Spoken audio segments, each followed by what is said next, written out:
Welcome back, fellow web creators and entrepreneurs.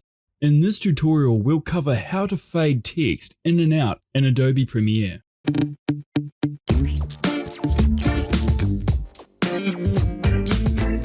To kick things off, I've added a short video clip to my timeline.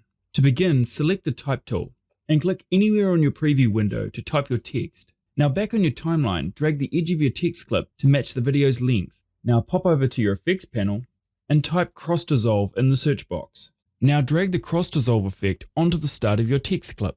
And now when we play back our video, our text fades in.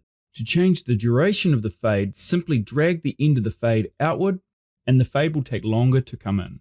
Likewise, if you wish to make your text fade out, simply drag your cross dissolve onto the end of your text clip, drag it to your desired length, and there you go.